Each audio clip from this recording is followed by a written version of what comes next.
Bonjour, que notre Seigneur Jésus de Nazareth vous bénisse en cette belle journée du 6 novembre 2021 et qu'il vous accorde sa paix et sa joie d'abondance. Aujourd'hui, nous allons parler du ministère d'intercession. Oui, qu'est-ce que c'est et qu'est-ce que Dieu attend de nous? En tant qu'enfants de nous, on comprend que nous sommes tous appelés à intercéder pour les âmes. Oui, c'est très important. C'est celui qui a des chrétiens, en particulier, Dieu a choisi vraiment et leur confie ce ministère. Mais mais nous, certains enfants de Dieu, nous devons comprendre que ce ministère fait partie intégrante de notre vie de tous les jours. Parce que si nous n'intercédons pas, rien ne prendra place dans nos vies, dans les sociétés, dans nos familles. Donc c'est important d'y veiller avec une entière persévérance. Beaucoup de chrétiens aiment le ministère qui sont sous les projecteurs, comme prédicateurs, évangélistes, prophètes, apôtres, etc. Nous devons savoir que derrière tous ces grands mystères se cachent des hommes et des femmes qui prient nuit et jour pour que les choses du Seigneur avancent, pour que le royaume de Dieu prenne place et que les âmes soient sauvées. Donc, le mystère d'intercession n'est pas un mystère à négliger. Au contraire, nous devons vraiment y accorder une importance particulière et vraiment le faire avec dévotion, avec beaucoup d'amour pour le Seigneur et pour notre prochain. Avant de continuer, on définit c'est quoi intercéder. Intercéder, c'est se mettre à la place de quelqu'un, mais c'est intervenir auprès de Dieu pour quelqu'un d'autre. Et ceci est biblique parce qu'il y a beaucoup d'hommes et de femmes qui ont intercédé pour que le peuple soit sauvé ou bien pour que les âmes soient touchées. Donc, c'est un mystère qui a été écrit dans la parole et nous sommes appelés aussi à le faire. Si on est ensemble dans la parole, justement, dans le livre de Luc, Luc chapitre 2, des versets 36 à 38. Ça dit ceci, il y avait aussi une prophétesse, Anne, fille de Phanuel, de la tribu d'Azer. Elle était fort avancée en âge et elle avait vécu 7 ans avec son mari depuis sa virginité. Restée veuve et âgée de 84 ans, elle ne quittait pas le temple et elle servait Dieu nuit et jour dans le jeûne et la prière. Étant survenue, elle aussi, à cette même heure, elle louait Dieu et elle parlait de Jésus à tous ceux qui attendaient la délivrance de Jérusalem. Amen, parole du Seigneur. Dans un texte écrit par notre frère Luc, qui nous relate justement la visite de Jésus-Christ au temple accompagné de Marie et de Joseph. Et dans ce contexte, je pense qu'on allait prendre au temple, qu'ils ont rencontré Siméon, qui priait des années pour que le Messie puisse venir, c'est-à-dire sur Israël. Et aussi Anne, la prophétesse, qui était une femme de prière, qui a intercédé depuis des années pour que Jésus-Christ vienne sur terre et donc soit le Rédempteur du monde entier. Et nous pouvons voir ici que dans le verset 36, il est écrit bien qu'elle était prophétesse et qu'elle a vécu 7 ans avec son mari depuis sa virginité. Donc, elle était donc avancée en âge. Si ce n'est pas dit que les intercessions, surtout pour celles qui sont avancées en âge, non. Nous sommes tous appelés à intercéder. Peu importe notre tranche d'âge, notre Dieu écoute toutes les prières. Et lorsque nous sommes avec un cœur sincère, avec humilité, notre Dieu entend, il répond. Verset 37. Restée veuve et âgée de 84 ans, elle ne quittait pas le temple et elle servait Dieu nuit et jour dans la prière et dans le jeûne. Amen. Ici, il nous est dit qu'elle était veuve Anne et qu'elle était âgée de 84 ans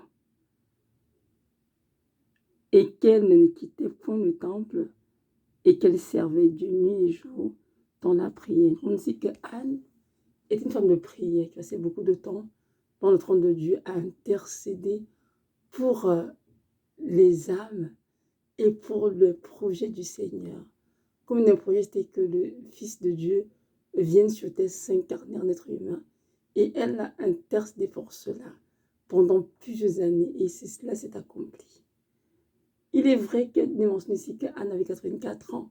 Elle était vraiment son âge, c'est vrai, mais nous, on va attendre à avoir 84 ans pour intercéder pour les âmes ou bien pour notre prochaine. Non, nous devons intercéder tous les jours. C'est que Anne, vraiment, on veut que c'était vraiment ce message lui donner après ce temps de mariage. Elle était vraiment veuve et elle y consacrait toute sa vie, en fait, à prier pour à prier pour les âmes et aussi à jeûner pour la gloire de Dieu. Mais nous, même si nous sommes des femmes, des hommes qui avons d'autres, comment dirais-je, d'autres occupations, nous devons quand même intégrer l'intention dans nos vies, c'est important. Parce que si une personne part, rien ne prend ta place dans nos familles, dans nos sociétés, dans nos villes et villages, dans nos pays respectifs. C'est très important de prier et d'intercéder parce que notre Dieu nous a appelés tous à faire cela. Chacun à son niveau. Peut-être Anne, étant veuve, et elle y passait beaucoup de temps parce que c'était dans son mystère à elle. Peut-être toi qui m'écoutes, tu es tout le temps dans le monde séculier, tu es à l'hôpital, tu travailles, je ne sais pas moi, une entreprise, mais même durant ton temps de prière, ton soirée, prends un peu de temps pour intercéder, pour s'aider pour les âmes, pour l'homme de ta famille, pour les personnes en autorité, pour tes collègues. C'est très important, les intercessions. Et une fois dans ma vie, parce que j'étais une jeune chrétienne, moi, je négligeais ce mystère. Je priais toujours pour moi, ma famille, et puis c'est tout. Et le Seigneur m'a dit non, et viens, tu t'as prié, même pour que tes voisines soient sauvées, que elle peut être à l'université encore, que tes voisines de chambre soient sauvées. Tu t'as prié pour les âmes, pour toutes les âmes. Parce que Dieu écoute toutes les prières. Je vous assure, j'ai tout à faire avec des prières avec des cœurs très humbles et des cœurs sincères. Dieu les écoute toutes et il les exaucera en temps et lieu lorsque son temps arrivera. Donc c'est très important que nous puissions nous y appliquer avec une entière persévérance. Nous sommes appelés vraiment à intercéder tous les jours. Il y a tellement d'intercessions. Je vais vous donner quelques exemples. Il y a le trafic d'enfants, qui est un réseau terrible qui détruit beaucoup d'enfants dans ce monde. Un réseau vraiment diabolique. Les enfants sont volés, kidnappés, violés, traficotés, toutes sortes de choses. On peut prier pour ces enfants-là pour que le Seigneur les préserve et de tout mal et puis les arrache des mains de nos bourreaux. On peut prier pour la repentance du monde entier. On peut intercéder pour tous ces pays en guerre afin que la paix y soit rétablie. On peut intercéder pour les femmes violentées, battues. On peut intercéder pour les bébés qui sont avortés nuit et jour alors que c'est la volonté de Dieu. On peut intercéder pour les parents ou les jeunes filles étant des enfants et qui sont tentés de vouloir avorter. Alors que Dieu veut qu'ils gardent leurs enfants et que ces parents, même si les jeunes gardent leurs enfants, les jeunes filles n'avortent pas. On peut prier pour les chrétiens persécutés dans le monde entier. Il y en a qui sont extrêmement persécutés. On peut prier pour les missionnaires. On peut prier pour les personnes qui sont personnes d'autorité au niveau des gouvernements, les présidents, les premiers ministres, les sénateurs, etc. Nous devons prier pour toutes ces personnes afin d'avoir on a nous dit justement de prier pour tous les hommes et pour ceux qui sont en autorité afin d'avoir une vie paisible. Non, c'est biblique de prier pour les autres. Et nous devons aussi également, nous pouvons également prier pour le monde de nos familles respectives, que nous rendrons bien. Combien de personnes connaissent le Seigneur? Combien de personnes sont vraiment sauvées et marchent dans la crainte de Dieu? Il y en a beaucoup qui ne sont pas sauvés. Beaucoup sont très religieux, mais ne pensent à vide l'esprit. Nous allons prier pour eux afin que Dieu les visite et qu'ils se soient sauvés, qu'ils se préparent pour le retour du Seigneur. Imaginons-nous que Jésus revienne aujourd'hui. Combien de personnes de famille pourront monter au ciel? Combien seront enlevés? Combien? En tout cas, je connais dans famille très peu. Parce que beaucoup sont couchés dans les ténèbres. Beaucoup ont besoin d'être éclairés par Christ. Et pour qu'ils se réveillent de cette ténèbres, de nos prières, que nous puissions intercéder pour eux auprès de Dieu afin que le Seigneur Jésus-Christ les visite et les convainc de péché, de juste jugement par son Esprit Saint, et ça mène à une repentance sincère qui conduit au salut. Donc nous devons appeler, tous vraiment à intercéder pour toutes les personnes, pour nos voisins, pour nos familles, pour les personnes d'autorité. Prions sans relâche, sans que le Seigneur, notre Dieu, nous écoute, et il fera tout ce pendant son temps. Et l'intention est vraiment biblique parce que moi, j'étais à la prophétesse qui prie. Mais il y a aussi la reine Esther. Nous savons tous que la reine Esther avait été informée que son peuple était détruit. Et elle a pris 3 jours de jeûne durant lesquels elle a interdit son peuple pour que Dieu intervienne. Et Dieu a intervenu. Et nous savons tous que Dieu a été sauvé de la mort. Merci Seigneur. Parce que la reine Esther, elle a intercédé. Nous voyons Daniel qui est en déportation juive à Babylone, bien qu'il était en captivité, Daniel. Et il travaillait pour le roi Nabuchodonosor, c'est vrai. Babylone, il continuait de prier, d'intercéder afin que Dieu intervienne et ramène son peuple sur la terre de Jérusalem. Et Dieu l'a fait après 70 ans parce que Daniel priait matin, midi, soir pour que Dieu intervienne pour sauver son peuple. Donc, l'intention est très biblique et nous devons savoir que nous sommes appelés tous à intercéder, chacun à son niveau. Il y en a pour qui c'est un ministère de 9, 8, 10 heures par jour. Il y en a qui vont tester juste 1 heure par jour. Il y en a, ce sera juste 30 minutes ou 2 heures, peu importe.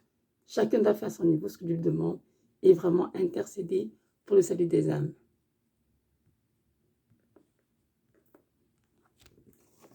Et même si nous regardons dans la Bible aussi, il y a évidemment la Sainte Vierge Marie.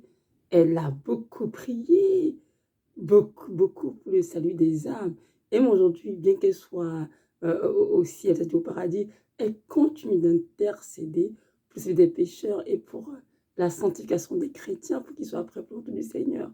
Donc, on voit que l'intercession, c'est un mystère vraiment très important et nous devons nous y appliquer tous avec dévouement. C'est très important. J'aimerais juste nous rappeler, une fois de plus, que notre Dieu revient bientôt. Et que c'est très important, mes frères et sœurs de la foi, de prier activement pour tous les membres de nos familles qui ne sont pas sauvés, qui ne connaissent le Seigneur. Nous avons connu la lumière de Christ, que Dieu soit lui. Alors, il est de notre responsabilité de prier pour ceux dans nos familles qui ne sont pas encore sauvés. Je nous invite tous à prier pour nos familles. Parce que le sang sera redemandé. Nous devons comprendre que nous avons été sauvés pour rien. Pas pour te condamner pour dire dans ton paradis et puis c'est tout. Non. Nous avons été sauvés pour être une lumière pour eux aussi. Cela dit quoi? Que vous êtes la lumière du monde et le sel. Nous sommes la lumière du monde parce que Christ habite en nous. Nous devons vraiment faire notre travail. Nous devons prier pour eux. Je parle de Jésus-Christ, bien sûr. Leur annoncer l'évangile de Christ et les laisser choisir qui ils veulent suivre. Il est certain qu'ils ne vont sauver personne, car c'est le Saint-Esprit qui convainc de péché, de jugement. Mais nous avons le devoir de prier pour eux, de les aimer et de leur annoncer les oracles de Dieu, c'est-à-dire annoncer l'évangile de Christ, que Christ est mon Golgotha pour eux. Ensuite, ils feront le choix, libre à eux. Donc, je nous encourage vraiment à prier beaucoup pour l'homme de nos familles qui nous connaissent le Seigneur, afin que Christ les visite, qu'ils soient aussi dans la lumière du Seigneur. Amen. Sachant que Dieu les aime, comme Dieu nous a aimés, d'un amour éternel et conditionnel, que Dieu désire qu'ils soient sauvés, et aussi à leur tour, et qu'ils puissent goûter à la bonté de Dieu, à son amour, à sa miséricorde. Exactement, c'est ça. Alors, je nous encourage vraiment à intercéder beaucoup dans nos familles. Nous devons nous prier pour eux, nom de notre Seigneur, accorde le grâce de bons souvenirs. Et ce qu'on peut aussi faire pour nous en souvenir, en priant, on peut aussi faire une liste avec des noms précis écrits dessus. Et lorsqu'on arrive au moment de l'intercession, on prend cette feuille et on élève toutes ces âmes, une à une au Seigneur. Et Dieu, dans sa grâce, nous entendra et nous exaucera pour que ces pécheurs soient sauvés. Donc voilà, c'est ça. Merci d'avoir écouté, que notre Dieu vraiment vous bénisse, vous fortifie et vous accorde cette grâce des femmes et des hommes de prière et vraiment que vous puissiez vraiment passer votre temps à prendre le Seigneur. Donc voilà, merci d'avoir écouté. Shalom.